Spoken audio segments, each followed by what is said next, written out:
It was just another Friday evening for Emma, a college student trying to balance school, life, and a part-time babysitting gig. She had been watching over little Noah for a few months now, and while the job wasn't anything extraordinary, she had grown quite fond of him. He was a sweet, energetic 5-year-old with bright blue eyes and an endless curiosity about the world. But more than that, she admired his father, Jake. Not in a romantic way, just as a human being. Jake was one of those people who never let life's struggles show, even when they were clearly weighing on him. Emma knew he was a single father. He rarely spoke about Noah's mom, and she never pried. But there were signs. The way his shoulders slumped when he thought no one was looking. The exhaustion in his voice when he gave her instructions before rushing off to his second job. The quiet sighs that filled the apartment after he thought Noah had gone to sleep. Life hadn't been easy for him, and yet he did everything to ensure his son never felt that burden. That night, Emma noticed something different. When Jake arrived home, he hesitated at the door for a moment before stepping inside. His usual warm, albeit tired smile was missing. Instead, his face carried a heaviness she hadn't seen before. "Hey," he greeted, setting his keys down on the table. "How was he?" "Perfect as always," Emma replied, ruffling Noah's hair as he sleepily clutched his stuffed dinosaur. "He had a long day at school, so he knocked out pretty fast." Jake nodded, rubbing the back of his neck. "Thank you, Emma. Really, I don't know what I'd do without you." She shrugged, brushing off the gratitude. "You don't have to thank me. Noah's a great kid." But Jake wasn't just expressing appreciation this time. His fingers fumbled as he reached for his wallet, his expression tense. Emma saw the hesitation in his eyes before he finally spoke. "Listen, He exhaled, sharply. "I hate to even say this, but things have been really tight lately. More than usual. I got hit with some unexpected bills, and He swallowed hard. "I don't have the full amount for you tonight. I can get it to you next week, I swear. Emma shook her head before he could finish. "Jake, stop." He looked up at her, startled. "I don't want your money," she said firmly. "Not tonight, not next week. Just don't worry about it." His brows furrowed. "Emma, I can't." "You can," she insisted. "You do everything for Noah. You work non-stop. The last thing you need to stress about is paying me. Consider it a gift." Jake was silent for a moment, staring at her like he couldn't quite believe what he'd just heard. Then he cleared his throat, blinking rapidly. I don't even know what to say." "Then don't say anything," she said with a small smile. "Just get some rest, okay?" For the first time that night, the weight in his expression seemed to lift. Just a little. He gave her a tight nod, his voice thick. "Thank you, Emma." "Really?" She waved him off, gathering her things. "It's nothing. See you next time." As she walked out into the crisp night air, she didn't think much of it. To her, it was just the right thing to do, a small act of kindness for a man who clearly deserved it. She never expected anything in return, but life had a way of surprising people. Days passed, then a week, then 2. Emma continued babysitting whenever Jake needed her, but something had shifted. He seemed lighter, like a burden had been lifted. She figured maybe things had finally turned around for him. Maybe he got a break for once. And then, one evening, he showed up at her door. She was confused at first. It wasn't a scheduled babysitting night, but the look on his face made her heart skip a beat.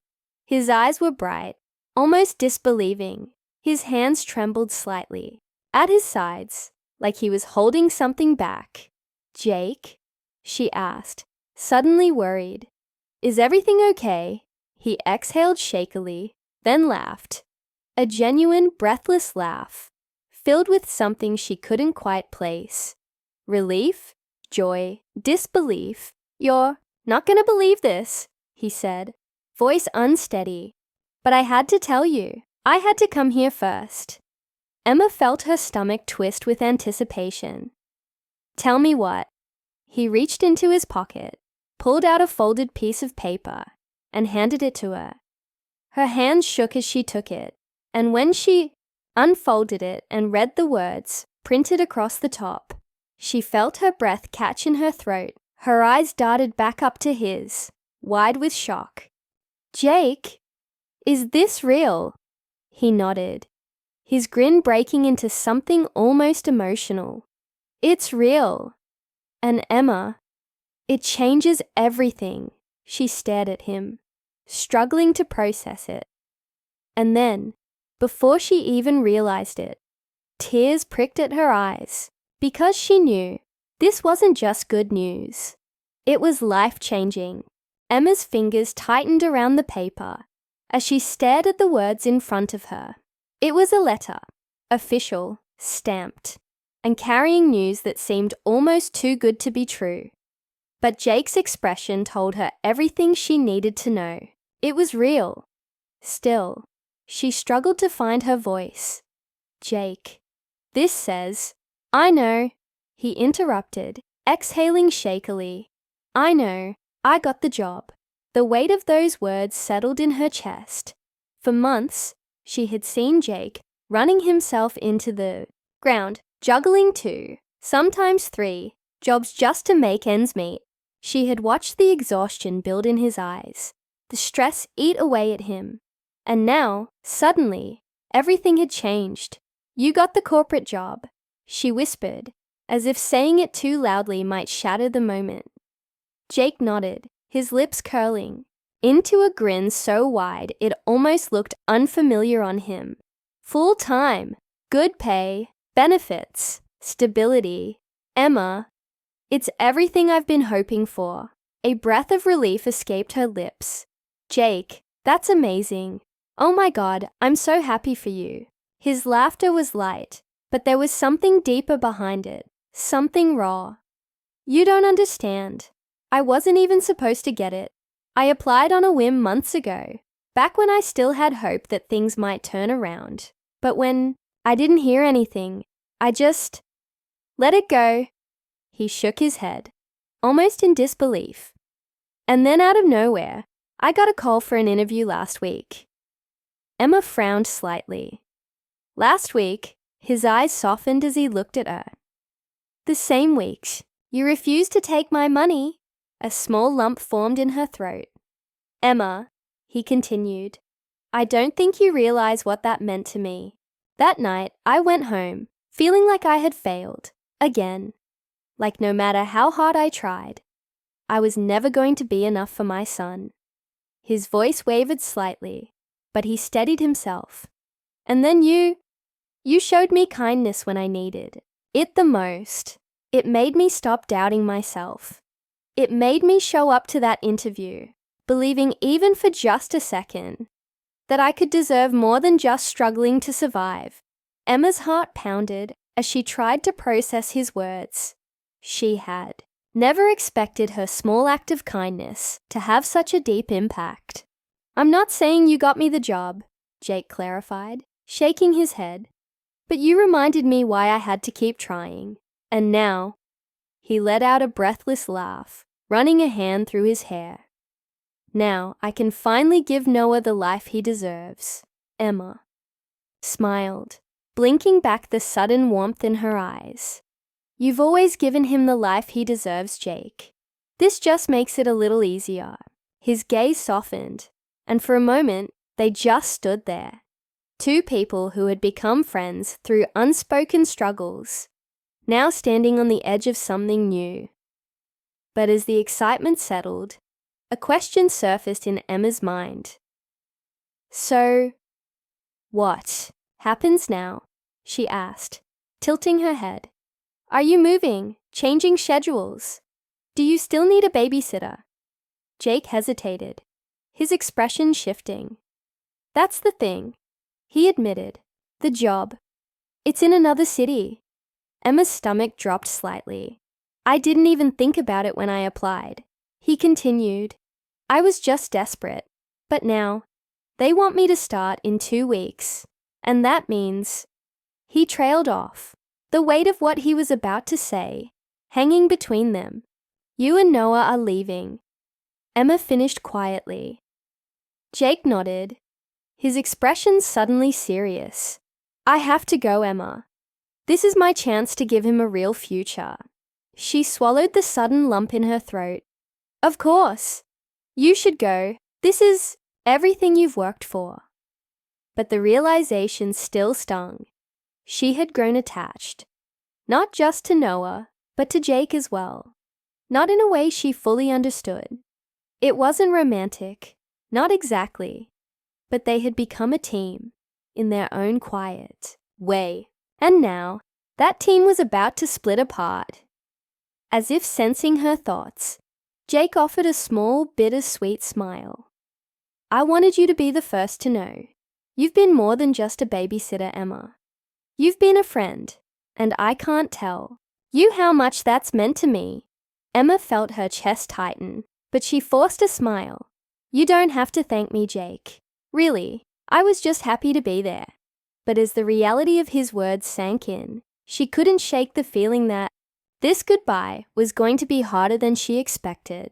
The news lingered in the air between them, heavier than Emma expected. She had always known that her time babysitting Noah wasn't permanent, but she had never really thought about the day it would end. And now it was happening, so suddenly, so soon.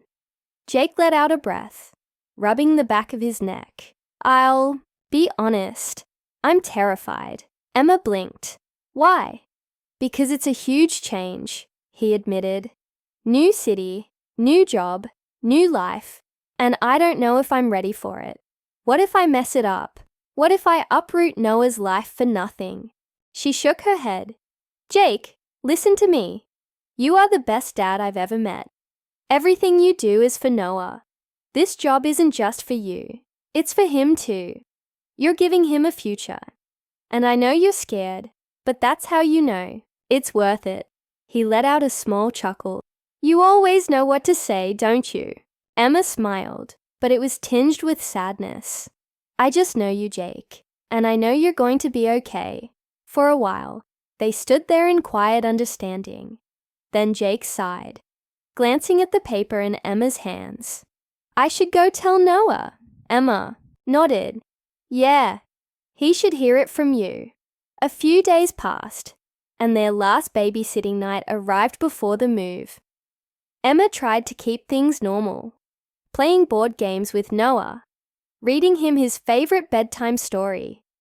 But there was an unspoken weight in the air. Noah was too young to fully grasp the depth of what was happening, but he knew something was changing. As she tucked him into bed, he looked up at her with wide, sleepy eyes. Will you still come babysit me? Emma felt her throat tighten. She forced a smile. I wish I could, buddy, but you and your dad are going on a big adventure. A new house, new school. It's gonna be so exciting, he frowned. But I like it here. I like you. Emma's heart ached. I like you too, Noah. So much. But you know what? She leaned in, lowering her voice, like she was telling him a secret. No matter where you go, I'll always be cheering for you, and I'll always be your friend. Noah seemed to think about this for a moment. Then, slowly, he smiled. Okay. The next day, Jake and Noah were packed and ready to go. Emma stood by their car, trying to ignore the sting of goodbye. Jake shut the trunk, turning to her with a grateful smile. Well, this is it, she nodded, crossing her arms. This is it. There was a pause before Jake spoke again, his voice softer. I don't know how to thank you, Emma, for everything. You don't have to, she said simply. Just go be amazing.